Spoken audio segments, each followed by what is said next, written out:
Can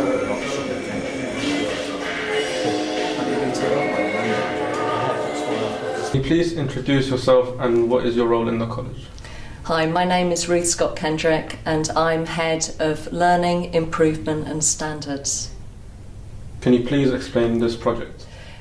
One of the things about the project that's come to fruition this year is that you're seeing teachers really engaged in some of the projects. So they're coming up with amazing things. So one teacher in the hair and beauty area has actually done far more work than that was necessary to sustain the project because she's so inspired by the results and what she's doing.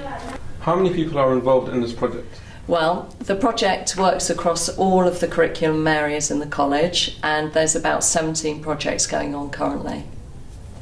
What is the college trying to achieve? The college is trying to achieve the best outcomes and the best engagement in teaching and learning for learners in the college. Okay, introduce yourself, your team and the topic. My name is Berta Miguez, this is my colleague Iman Raful, and this is Celia Forbes, and our project is called Hearing All Voices. Explain the purpose of the project and why you chose this exact project. The main aim of the project is to increase learner participation in the 16 to 18 classes, both in their class, in their college and in their community. So the students research a topic they are interested in. First they have to choose it, then research it, and then they try to put some action in place to change things. So during the process we expect them to practice communication skills, negotiation skills, numeracy and independent learning. Okay, talk about what you did as part of the project. So I worked on the project in the English department with my entry 3 students. We used a lot of practical games and activities that I set up for the students, and then they worked in groups to try and solve the problems and find their own way, and that taught them the value of working together. Okay, talk about the impact of the project. I was working with the ESOL entry 2s, and the impact that we hope is that they actually make a difference to their community in a way. So the project will involve them actually not just choosing the topic but moving forward with it and working together to find a solution or a vague solution to that problem. Yeah, and please come and visit our stand. Thank you. You introduce yourself with me, please, and the people that you work with. Yes. My name is Linda Rose and I'm an English lecturer. I'm running the SEED project based around reading, and I'm working with some other teachers, Margaret Yates, Alex Blackburn and Lai Kinoshi. Lai is based in Wembley. Both Margaret and Alex are based here. They are also English functional skills teachers. Could you describe the project for me, please? I'm running a SEED project based on improving learners' reading, I suppose. We're trying to encourage them to read in their spare time, and at the same time we're trying to use reading as a way to improve their grades. Okay, could you explain the impact? Well, so far the results have been good. The first group that we started the project with, they have, the majority of them have achieved 100% in their functional skills exams, so they have their writing exam to do, and I'm hoping to get the same results. How are you encouraging learners to read outside their course? Well, as part of the SEED project, I actually ordered some books for the teenage students, 16 to 18. They read The Boy in the Striped Pyjamas, and for entry 3 students I actually got Charlotte's Web. For the adult students, they read The Lovely Bones, which is a recent book, and they're currently reading White Teeth. Now, we encourage them to read in their spare time. I initially started with The Lovely Bones with the adults, told them to read 2 pages a day in the evening. They'll then come to class. I also told them, I gave them a notebook and I asked them to write down words that they feel that are new, or sentences or phrases they don't understand. So we'll come together as a group and we'll discuss this. I generally don't talk during that time because we have some native English speakers in the class, so they teach themselves, and I do intervene where I think I need to expand on things.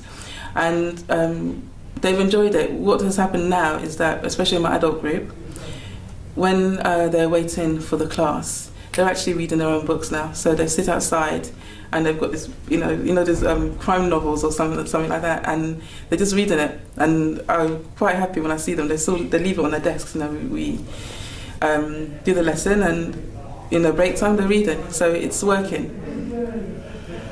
Could you introduce yourself for me, please? Hello, so my name is Deepak Saha and I teach under H&D Business.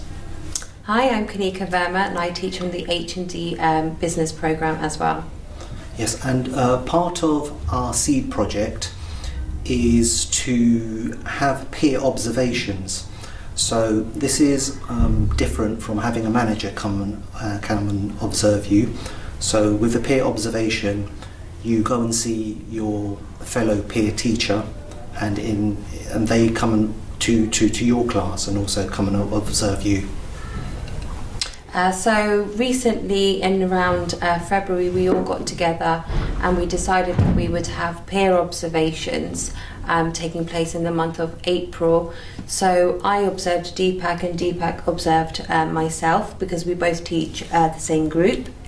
And then we just recently had a follow-up discussion to review how the peer observations went and what we learned through the observations. One of the things that we found really quite stimulating, actually, was that during the observations we saw students that we saw in our own classes act in a different way almost. So, for example, students that I see in my class as normally being quiet or not very vocal or not really taking part, when I went to Kanika's class, I actually saw them become a bit more vocal, react. Could you please introduce yourself, your team members and the topic? My name's Tim Weston. I'm the head of section for construction. And our SEED project this year is looking at strategies to work with learners that are struggling to get through their courses.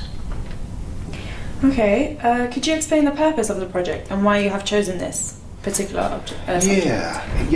This is the second year we've rolled this project forward now. So it was initially born out of the fact that we noticed that some of our 16 to 18 learners were struggling to get through their courses. And it seemed to be the same classes year in, year out. So we put together a range of different strategies over a year ago now to help them with their achievement. It worked to a certain extent. So now we've tweaked the project this year and we've made some changes, and that's what we're looking at, the impact of that at the moment. So the biggest change was that we've got a 2-hour slot with all of our 16 to 18 construction learners, and they're all put together once a week to work on various projects. We expected to be doing a little bit more project work with them, and the nice thing about action research is that it changes and morphs through the year. But I've been bogged down really with doing lots of revision and finding out how these learners study best, and that's where we are at the moment with them. Okay, would you mind telling me about what you did as part of the project? Yeah, I've ended up with James Crowley, Steve Lockwood and Thomas Jones there, working on real sort of specialist differentiation strategies with these learners. So we're changing the way that we teach them. We're trying different ways of making them, our learners retain the information required to get through their 2 online exams. And it's taken us off in different routes, different methods. At the moment we're doing a lot of work with flashcards, which is where learners pair up information. So they get 2 different sets of flashcards and then they try and pair them up and link them together. So we're trying to create memories that way for them, yeah, and then help them with their learning. Okay, the last question, could you talk about the impact of your project? Yeah, I mean, in education everything comes back to to data and how we look at data and how. Fundamentally, it is successful if more learners get through their course. And we saw that last year. We saw that we're really now, this time of year, working with around about 8 learners. Now, if they achieve, then what we're doing in the intervention that we put together is successful. And that's the way, at the end of the day, we look at it. And it will come down to data at the end of it. Mm-hmm. And then we'll have a look at it. We'll be quite self-reflective at the end of it, and then we'll apply what we've learned, we'll tweak it and we'll change it. And then the next cycle of action research will start again next year on a similar project, probably with the same learners. Yourself, the topic you're working on, and the other people working on. All right then, my name is Julia Collins. I'm an ESOL teacher and an English teacher sometimes as well. The project that my group, which is Denis and Bernard Lyons, have been working on is on behaviour management in ESOL 16 to 18 groups. Can you explain the purpose of the project and why you chose it? Over the last few years, ESOL groups have become larger and larger, and with that there have been some issues concerning how to manage classes. Also, in the past there's been a tradition that ESOL classes are very well behaved. They're becoming more and more like the rest of the world now, so it was time that we needed to experiment with a few strategies on how to work the learners. Okay, lovely. Tell us about some of the things that you've done as part of that project. Well, to start with, we went through some of the traditional things, like one of the most effective things was actually negotiating. This didn't happen at the beginning of the year, but at one point I got so fed up with the group that I said, okay then, right. I posed a question. I said, how could we learn more quickly? I didn't want to call it anything to do with behaviour. And they came up with lots of ideas on how not to waste time and all the things that wasted time. So they discussed this. And one person who was addicted to this suggested that mobile phones were a problem. We agreed, and at that time we agreed to take all the mobile phones in at the beginning of the lesson. We've done that. So actually what we got that day, I've got on here, which you can't see, is the whiteboard, which I took a photograph and I've kept. I can always refer back to this, so sometimes when people forget, we can look back at this and also discuss how things are moving on. But this student suggested collecting in the phones. We collected the phones, and since then, life has been relatively pleasant in the classroom. The phones, I took away the responsibility for the students having to have a phone, because they do feel that they have to answer the phone constantly. Once that responsibility became mine, they were a lot more relaxed about not having their phones. This has been translated and tried out by Bernard and Denis, and it's been pretty successful. So that's one. We have tried other things. The fixed glare works very well. And a few other things. And something I want to look at next year, possibly when I'm teaching English, is mindset.